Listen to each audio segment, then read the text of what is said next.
This is the ultimate redefined for men.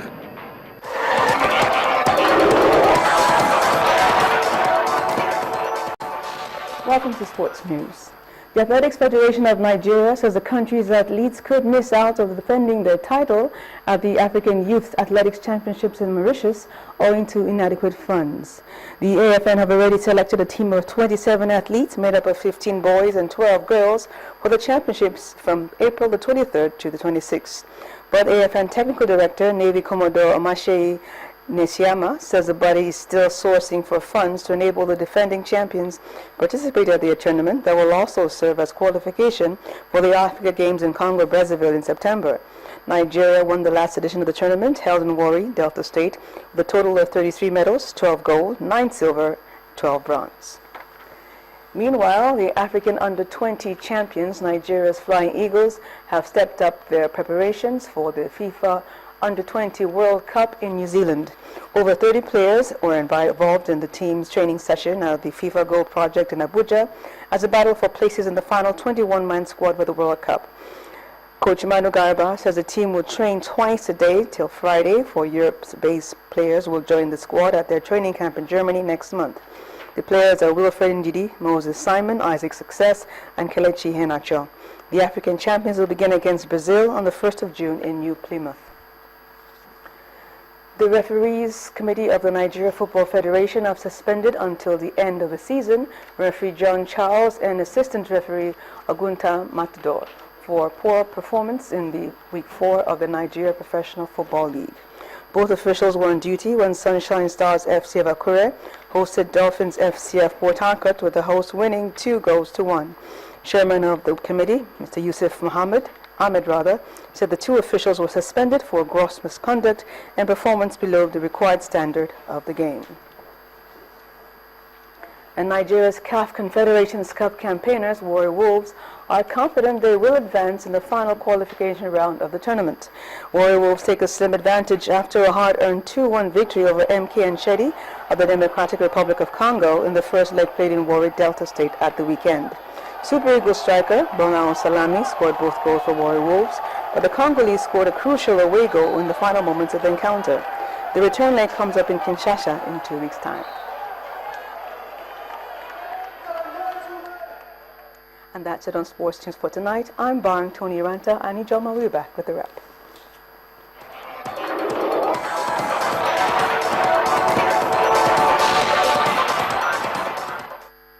This is the ultimate redefined for men.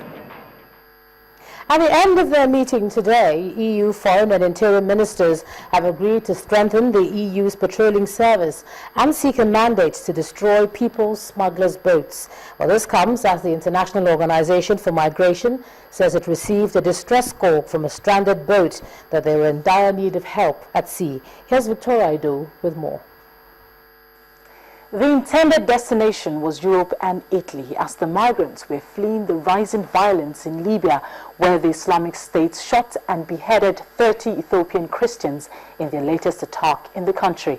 In the latest tragedy, hundreds are believed to have drowned after their boat sank off Libya at the weekend. The 20-meter-long boat was believed to be carrying up to 700 migrants, and only 28 survivors have been rescued. Meanwhile, new distress calls have been received from the migrants' boat on the Mediterranean Sea as EU ministers meet to discuss the crisis. Finally, Australia and Iran have agreed to share intelligence about Australia's fighting with militants group in Iraq. Foreign Minister Julie Bishop said the deal will help both countries in their efforts to tackle Islamic State. And that's all on the Foreign News Wrap-Up. It's back to the news. Thanks a lot, Victoria. And on entertainment news tonight, the Lagos State Governor Babatunde Fashola hosts aggrieved Nollywood practitioners, promises to join the fight against piracy. Here's Mayowa Ogundele with more.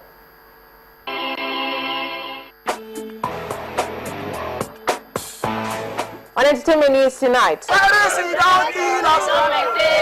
a group of Nollywood practitioners led by prolific filmmakers Tunde Kelani and Kunle Afolayan stormed the streets of Lagos to express their disgust at the piracy scourge besieging the film industry. The Nollywood Acts took their protest to the Lagos State House of Assembly and the Governor's Office to call on the government to declare zero tolerance for piracy. A Nigerian entertainer, D'banj, joined other world celebrities including Grammy Award winners Usher Raymond, Mary J. Blige, Common, Gwen Stefani and others to headline the World Earth Day concert in Washington, D.C. The World Bank-sponsored event was geared at ending poverty and also featured Congolese singer Fally Ipupa.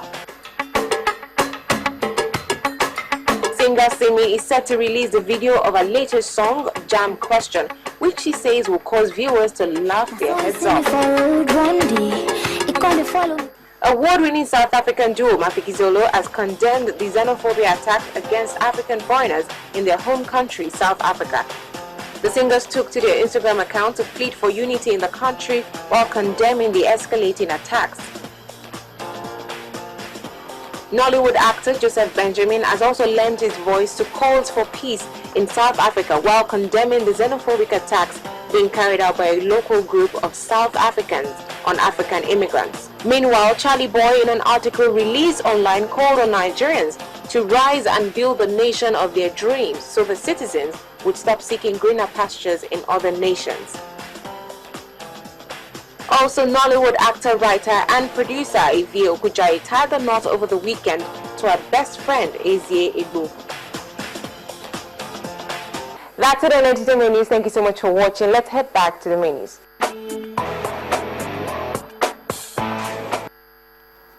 Thanks a lot, Maiwa. And the main news again. The World Health Organization and the Federal Ministry of Health have confirmed earlier fears that methanol is responsible for mysterious deaths in Uderile community in Ondo State. The Minister of State for Health and the WHO representative offered the clarification that the mystery ailment is not connected to the Ebola virus disease. Parents and relatives of the abducted Chibok girls have found new homes in Kuje in the federal capital. They cite persistent insecurity as the reason for their refusal to go back to their homes in Borno State. And the European Union has set out measures to ease the migrant boat crisis in the Mediterranean Sea. Well, that's the news at 10 tonight. Thank you so much for staying with us. I'm Ijoma Onyato. Coming up next is a documentary, and it's about the community in Maputo. Do enjoy and have a good night.